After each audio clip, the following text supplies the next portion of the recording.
नमस्कार मित्रांनो, आपण आपल्या चॅनलवर आता नव्याने एक अर्थकारण ही सिरीज चालू करणार आहोत. ज्या सिरीजमध्ये तुम्हाला आर्थिक विषयावरील व्हिडिओ पाहायला मिळतील. प्रत्येकाला आर्थिक विषयाबद्दल माहिती मिळणं हे आवश्यक आहे. त्या हिशोबानेच आपण आपल्या चॅनलवर आता आर्थिक विषयाचं मार्गदर्शन सुद्धा करणार आहोत. आणि या सिरीजमधलाच हा आपला पहिला व्हिडिओ. यामध्ये आपण हे पाहूया की नेमके पैसे कुठे ठेवावे. पैसे घरामध्ये ठेवावेत की बँकेमध्ये ठेवावेत. पैसे कुठे ठेवावेत हा खूप महत्त्वाचा प्रश्न आहे.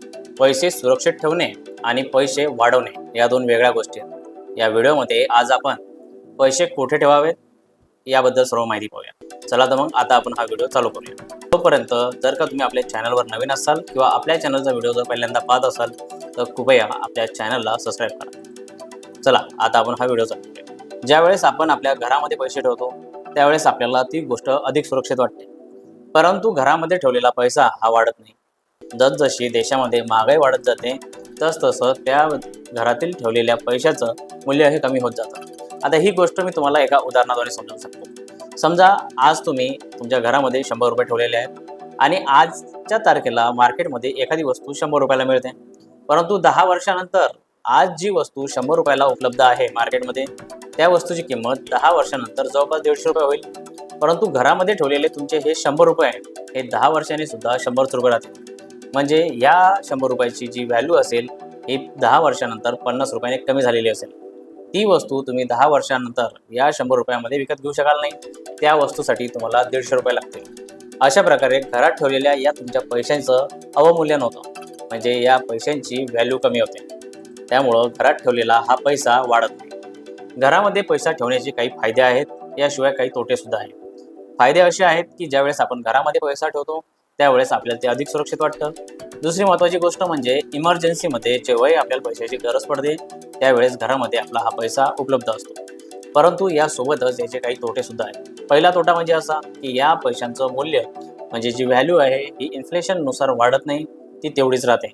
त्यामुळे बाहेर देशामध्ये अर्थव्यवस्थेमध्ये इन्फ्लेशन वाढत जाते, म्हणजे महागाई वाढत जाते आणि त्या तुलनेमध्ये तुमचा घरात असलेला हा पैसा वाढत नाही. त्यामुळं या पैशाचं मूल्य कमी होतं. याचं उदाहरण मी आता थोड्या वेळा अगोदर तुम्हाला सांगितलेलंच आहे. तर मग आता प्रश्न असा आहे की आपण घरामध्ये पैसे ठेवावे की नाही, आणि ठेवले तर ते साधारणतः किती ठेवावेत.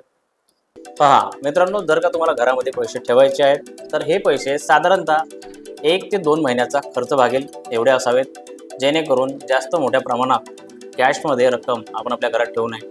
आणि यानंतर जे काही तुमचे पैसे उरतील हे तुम्ही तुमच्या बँक अकाउंटमध्ये ठेवू शकता, सेव्हिंग अकाउंटमध्ये ठेवू शकता आणि त्यासोबतच तुम्ही त्याचं फिक्स डिपॉझिटमध्ये सुद्धा ट्रान्सफर करू शकता आणि त्या फिक्स डिपॉझिटवर तुम्ही व्याजसुद्धा मिळवू शकता. आता आपण हे पाहूया की पैसे जे आपण आता बँकेमध्ये ठेवणार आहोत हे पैसे आपण सेव्हिंग अकाउंटला ठेवावेत की त्याची एफ डी करावी. पहा, जर का तुम्ही पैसे सेव्हिंग अकाउंटला ठेवले तर सेव्हिंग अकाउंटमध्ये तुम्हाला 2 ते 3% दरम्यानमध्ये व्याज मिळतं. आणि जर का तुम्ही एफ डी केली तर एफ डीचं व्याजदर हे आपल्या देशामध्ये 6 ते 8% पर्यंत मिळतं. सध्या समजा देशामध्ये जर का 6% इन्फ्लेशन असेल, 6% महागाई असेल तर सेव्हिंग अकाउंटवर तुमचं जे व्याज तुम्हाला मिळणार आहे हे फक्त 3% मिळणार आहे. म्हणजेच महागाईपेक्षा 3% तुम्हाला व्याज मिळत आहे. म्हणजे या ठिकाणी 3% तुमच्या पैशांची व्हॅल्यू कमी होत आहे. त्यामुळं सेव्हिंग अकाउंटमध्ये पैसे ठेवणं ही तोट्याची गोष्ट ठरेल. आता आपण पाहूया फिक्स डिपॉझिटमध्ये आपण जे पैसे ठेवूया त्या पैशाचं आणि इन्फ्लेशनचं काय गणित बसतं. जर का तुम्ही फिक्स डिपॉझिटमध्ये पैसे ठेवले आणि त्याचा रिटर्न हा वर्षाकाठी 7 ते 8% पर्यंत असेल आणि देशामध्ये असलेली महागाई ही वर्षाकाठी जर 6% पर्यंत असली तर तुम्हाला वर्षाला महागाई वगळता जवळपास 2 ते 3%चा रिटर्न मिळू शकतो. त्यामुळं तुम्ही फिक्स अकाउंटमध्ये मोठी रक्कम ठेवू शकता. आता आपण हे पाहूया की तुम्ही तुमच्या कॅशचं, तुमच्या पैशांचं मॅनेजमेंट कसं करावं.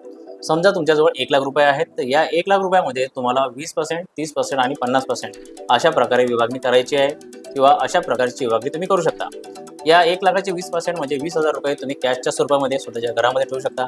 हा पैसा तुम्हाला इमर्जन्सीमध्ये कामात पडेल किंवा काही जर खर्च उद्भवल्यास या पैशाच्या माध्यमातून तुम्ही तो पूर्ण करू शकता. दुसरे जे 30,000 रुपये असणार आहेत हे 30,000 रुपये तुम्ही सेव्हिंग अकाउंटला ठेवा आणि नंतर उर्वरित जे 50,000 रुपये आहेत त्या 50,000 रुपयामधून तुम्ही फिक्स डिपॉझिटमध्ये ही रक्कम गुंतवू शकता. अशा प्रकारे तुम्ही तुमच्या पैशाचं बायफर्केशन करू शकता आणि अशा प्रकारे जे रिस्कचं मॅनेजमेंट आहे हे तुम्ही करू शकता, जेणेकरून तुमच्या जवळ कॅशच्या स्वरूपामध्ये घरामध्ये पैसे सुद्धा राहतील. काही पैसा तुमच्या सेव्हिंग अकाउंटला राहील आणि काही पैसा हा तुमच्या फिक्स डिपॉझिटमध्ये राहील आणि जेणेकरून फिक्स डिपॉझिटमध्ये असलेला जो पैसा आहे हा तुम्हाला महागाईपेक्षा जास्त रिटर्न्स मिळवून देईल. आणि अशा प्रकारे जर का तुम्ही पैशाचं मॅनेजमेंट केलं तर तुमचा सर्व पैसा व्यवस्थितपणे मॅनेज होईल आणि महागाईच्या या युगामध्ये आणि वाढत्या महागाईमध्ये तुमच्या पैशाचं अवमूल्यन होणार नाही, तुमच्या पैशांची व्हॅल्यू कमी होणार नाही. अशा प्रकारे तुम्हाला तुमच्या पैशाचं मॅनेजमेंट करायचं. आणि आतापर्यंत मी तुम्हाला जे काही मार्ग सांगितलेले आहेत हे एका साध्या मध्यमवर्गीयाच्या हिशोबाने सांगितलेले आहे. परंतु जर का तुमचं उत्पन्न जास्त असेल किंवा तुम्ही उच्च मध्यमवर्गीय आहात किंवा व्यावसायिक आहात, तुमचं उत्पन्न चांगलं आहे, तर तुम्ही या 3 मार्गाच्या व्यतिरिक्त सुद्धा mutual fund, stock market, gold यासारख्या गोष्टींमध्ये इन्व्हेस्ट करू शकता. या गोष्टींमध्ये रिस्क जास्त असते, परंतु रिस्कच्या बरोबरच तुम्हाला रिटर्नसुद्धा चांगले मिळतात. आणि या इतर मार्गातून सुद्धा तुम्ही तुमच्या पैशांचं चांगलं इन्व्हेस्टमेंटचं मॅनेजमेंट करू शकता आणि चांगले रिटर्न तुम्ही मिळवू शकता. घरामध्ये जास्त प्रमाणात कॅश ठेवू नका, जेणेकरून त्या कॅशचं जे व्हॅल्यू डिक्रीज होणार आहे ते होणार नाही. आणि अशा प्रकारे जर का तुम्ही पैसे इन्व्हेस्ट करसाल तर त्यापासून तुम्हाला चांगले रिटर्नसुद्धा मिळतील. तुम्हाला हा व्हिडिओ कसा वाटला ते नक्की कळवा आणि आपल्या चॅनलची ही सिरीज तुम्हाला कशी वाटत आहे ते सुद्धा कळवा. यासोबतच आपल्या चॅनलवरील इतर विषयांचे व्हिडिओसुद्धा चॅनलला नियमितपणे अपलोड होत राहतील. तोपर्यंत या व्हिडिओला तुम्ही लाईक करा आणि शेअर करा. धन्यवाद.